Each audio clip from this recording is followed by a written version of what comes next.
Graça e paz, meus queridos irmãos, estamos de volta para mais um estudo indutivo do Evangelho segundo Mateus. Hoje o texto, Mateus 7, do verso 24 ao verso 29.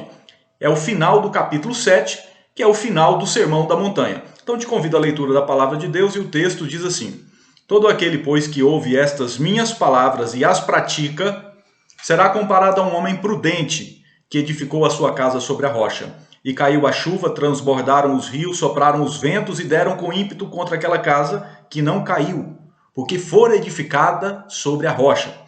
E todo aquele que ouve estas minhas palavras e não as pratica será comparado a um homem insensato, que edificou a sua casa sobre a areia. E caiu a chuva, transbordaram os rios, sopraram os ventos e deram com ímpeto contra aquela casa, e ela desabou, sendo grande a sua ruína. Quando Jesus acabou de proferir estas palavras, estavam as multidões maravilhadas da sua doutrina, porque ele as ensinava como quem tem autoridade e não como os escribas. Então esta é a leitura do texto bíblico, Mateus 7, de 24 a 29. Eu te convido a orarmos ao nosso Pai e vamos pedir a iluminação do Espírito Santo. Senhor, nosso Deus, nosso Pai, obrigado por essa sequência de estudos. Eu peço, em nome de Jesus, que esse material seja útil, seja aproveitado pelos irmãos nos pequenos grupos, nos seus estudos bíblicos. Nos ajude a entender, a interpretar, a aplicar. Oramos assim, em nome de Cristo Jesus. Amém. Perguntas de observação. Primeira pergunta: quais são as duas reações ao ouvir o ensino de Jesus? Então, quando alguém ouve o ensino de Jesus, quais são as duas reações possíveis, conforme o texto que nós lemos? A primeira reação é praticar o ensino de Jesus, e a segunda é não praticar. Então, quais são as duas reações possíveis aos homens? Praticar e não praticar. Está aí no verso 24.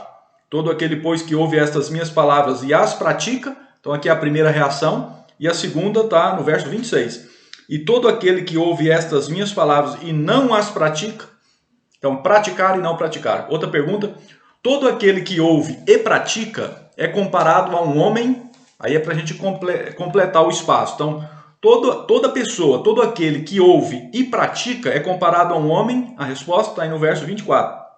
Comparado a um homem prudente. Todo aquele, pois, que ouve essas minhas palavras e as pratica será comparado a um homem prudente. Essa é a palavra. Será comparado a um homem prudente. O que é a prudência? Prudência é uma virtude, que faz com que a pessoa preveja, que ela tenha cautela, precaução. Então ela é uma prevenção, para evitar as inconveniências, evitar os perigos. Então todo aquele que ouve os ensinos de Jesus e pratica é comparado a um homem prudente. E todo aquele que ouve os ensinos de Jesus, mas não os pratica, é comparado a um homem. Está aí no verso 26. A que tipo de homem é comparado? A um homem insensato. Verso 26. E todo aquele que ouve estas minhas palavras e não as pratica será comparado a um homem insensato. A palavra é essa. Então, insensato. Um homem prudente é o que pratica, é o que ouve e pratica. Homem insensato é aquele que ouve os ensinos de Jesus, mas não coloca em prática, Não coloca em prática. E o que é insensato? É a pessoa desprovida de bom senso, desprovida da razão, É nesse sentido. Outro ponto aqui, nesse sentido, quais são os dois únicos tipos de homens que existem no mundo? Com base nesse texto, quais são os dois tipos de homens que existem no mundo? Só tem dois tipos. O tipo prudente e o tipo insensato. Então, ou um homem ele é prudente ou ele é insensato. Os dois tipos de homem edificaram a sua casa. Então o texto fala de uma casa, que foi edificada. A pergunta é: esses dois tipos, eles edificaram, eles construíram a sua casa? Ou só um deles construiu a sua casa? A resposta: os dois edificaram a sua casa. Os dois construíram a sua moradia. Outra pergunta: por algum tempo, o texto não fala por quanto tempo, mas está implícito, por algum tempo as casas pareciam iguais em resistência. Então, por um tempo, essas duas casas, elas pareciam que eram resistentes da mesma forma. A casa do homem prudente e a casa do homem insensato. Resposta: sim. Então, por um tempo, elas pareciam casas semelhantes, casas iguais, com a mesma resistência, com a mesma força, né? Outra pergunta de observação, ó. A chuva, as inundações e os ventos foram mais fortes sobre alguma casa? Então aqui fala de chuva, inundação dos rios, ventos. A pergunta é essa: esses fenômenos, eles foram mais fortes em uma casa ou eles foram iguais em relação às duas casas? Resposta: eles foram iguais. Então o texto não fala que a chuva, o transbordamento, né, a inundação, os ventos foram mais fortes sobre a casa do insensato ou que foram mais fortes sobre a casa do homem prudente. Não, dá a ideia que foram situações iguais. Situações iguais, né? E por que, a outra pergunta, ó, por que uma casa caiu e a outra não? Por que uma casa caiu e a outra casa não caiu? A resposta está nos versos 24 e 26, por causa dos fundamentos. Então a resposta é: por que uma casa caiu e a outra casa não caiu, se o vento, a chuva, a inundação foi igual? Por causa dos fundamentos. Uma casa foi construída, fundamentada sobre a rocha, e a outra foi construída sobre o fundamento areia. Então o alicerce de uma casa era rocha, o alicerce da outra era areia. E qual foi o estado final da casa construída sobre a areia? Está aí no verso 27. O estado final da casa construída sobre a areia foi grande ruína. E caiu a chuva, verso 27. Transbordaram os rios, sopraram os ventos e deram com ímpeto contra aquela casa. E ela desabou, sendo grande a sua ruína. Esse foi o estado final da casa construída sobre a areia. E última pergunta de observação: por que as multidões ficaram maravilhadas com o ensino de Jesus? Por que as multidões ficaram maravilhadas com a doutrina de Jesus?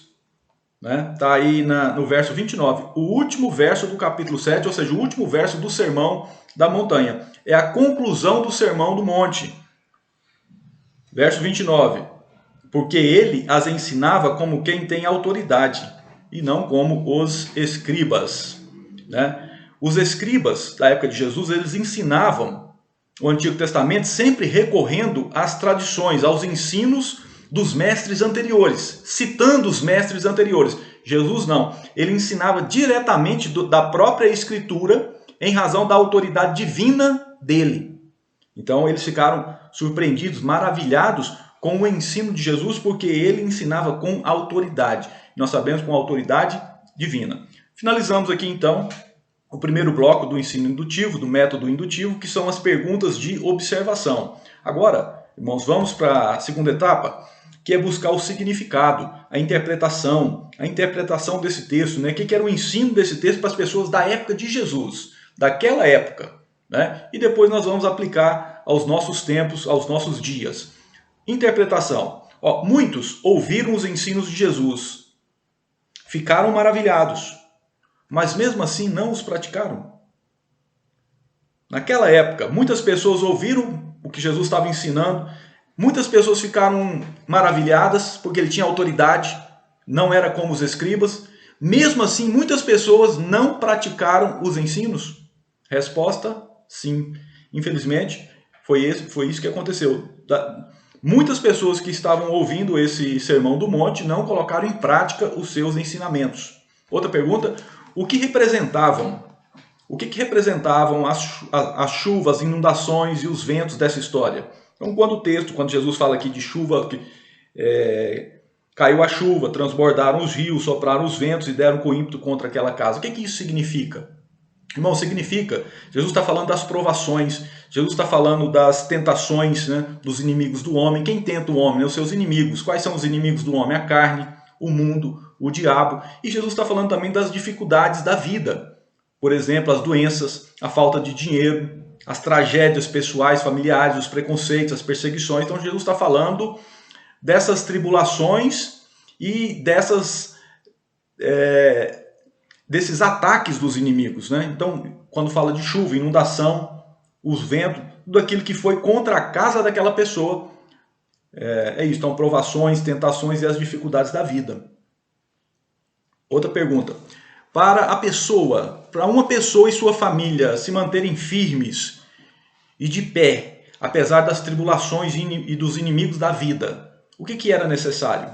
Então, para uma pessoa e a sua família, porque aqui quando usa a palavra casa, nós podemos interpretar dessa forma. Então, Jesus estava falando de um aspecto pessoal e no aspecto familiar. Então, para uma pessoa e a sua família ficarem firmes, de pé, resistentes, diante das tribulações da vida, diante dos ataques dos inimigos, o que era necessário? O que Jesus estava falando? O que era necessário?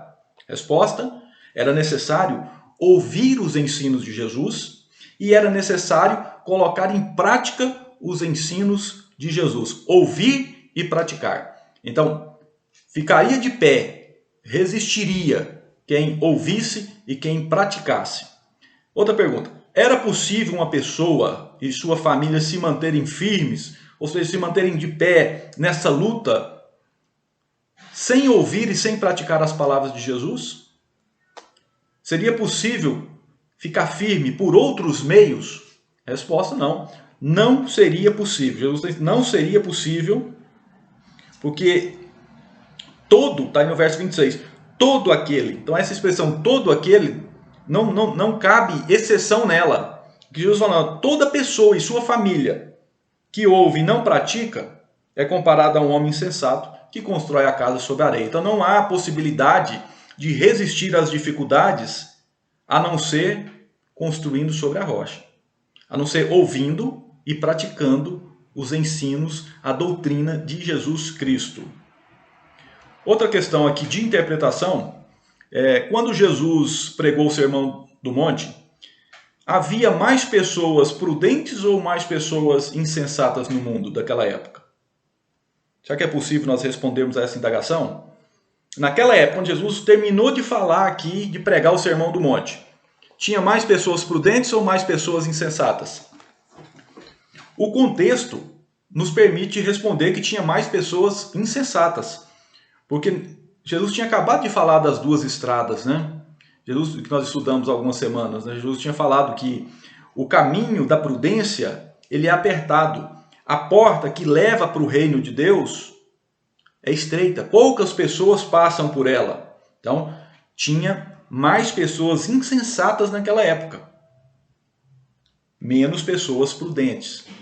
Outra questão. A rocha como fundamento para uma pessoa e sua família representava os ensinos divinos de Jesus, assim como a areia, como fundamento para uma pessoa e uma família, representava os falsos ensinos humanos. Então a rocha, quando fala aqui de rocha, o alicerce da casa do prudente, representa os ensinos de Jesus, e a areia, que é o alicerce, o fundamento da casa do insensato, representa os falsos ensinos humanos. Podemos resumir dessa forma? Resposta: podemos. Então, a rocha são os ensinos verdadeiros. E quais são esses ensinos verdadeiros? Os ensinos de Jesus, do Filho de Deus. E a areia são os ensinos falsos dos homens. Né? Não dá sustentação para uma vida, para uma casa. Outro ponto, e último ponto aqui da interpretação. O que uma pessoa e uma família precisavam fazer para evitar a insensatez que levaria à total destruição? Então aqui Jesus está falando, a insensatez leva a uma total destruição. Desabou, sendo grande a sua ruína. Então a insensatez leva a esse resultado. Desabamento, grande ruína, destruição total. O que uma pessoa precisava para evitar isso? Precisava ser prudente. Ou seja, precisava ouvir e praticar os ensinos de Jesus Cristo. Irmãos, agora vamos concluir com as aplicações. 4 pontos aqui para a nossa reflexão. Trazendo esse ensino para os dias atuais, para a sua vida, para a minha vida. Vamos refletir aqui nesses 4 pontos. Primeiro ponto, a Igreja de Jesus Cristo é quem hoje propaga as palavras, os ensinos de Jesus. Isso é um fato.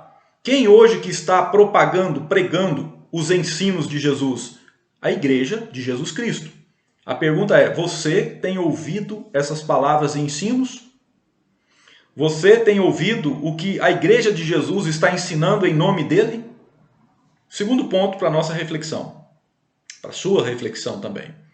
Se você tem ouvido e analisando a sua reação a essas palavras e ensinos de Jesus por meio da igreja, responda: para Deus, você e sua família hoje podem ser comparadas a um homem prudente ou a um homem insensato? Como que Deus está comparando você e a sua casa a um homem prudente ou a um homem insensato, considerando que você tem ouvido os ensinos de Jesus por meio da Igreja de Cristo? Terceira questão de aplicação: como você e sua família podem resistir a todos os problemas e inimigos e se manter firme, se manter inabalável? Como? Como que você pode fazer isso? Resposta: primeiro, ouvindo os ensinos de Jesus. Em segundo lugar, praticando os ensinos de Jesus. Ouvindo a Igreja de Cristo e praticando o que a Igreja está ensinando em nome de Cristo. E por último, você louva a Deus, você agradece a Deus pelo fato de sua vida e de sua família estar edificada sobre a rocha que é Jesus, que é Cristo. Você reconhece que você está firme, a sua casa está firme, porque você e a sua casa estão edificados sobre Cristo, que é a rocha. Por isso que você tem resistido aos ventos, você tem resistido às inundações, você tem resistido à chuva, a todos os inimigos espirituais que querem te derrubar, mas você está firme. Você reconhece que essa firmeza, esse caráter inabalável, é porque você está edificado sobre a rocha que é Jesus Cristo. E se você reconhece, você tem louvado a Deus, você tem agradecido a Deus por isso? Ou você acha que tudo isso é conquista humana, é mérito humano? Eu faço essa pergunta para mim também. Eu tenho louvado a Deus, agradecido a Deus pela firmeza, por estar de pé, pela minha casa estar firme e resistindo? Finalizamos aqui, irmãos, mais este estudo indutivo. E se Deus permitir, na próxima semana queremos começar no capítulo 8. Então nós finalizamos o Sermão da Montanha. Esse é o 37º estudo. Nós louvamos, nós agradecemos a Deus. Que seja bênção na sua vida e no seu pequeno grupo. Uma semana abençoada a todos, em nome de Jesus.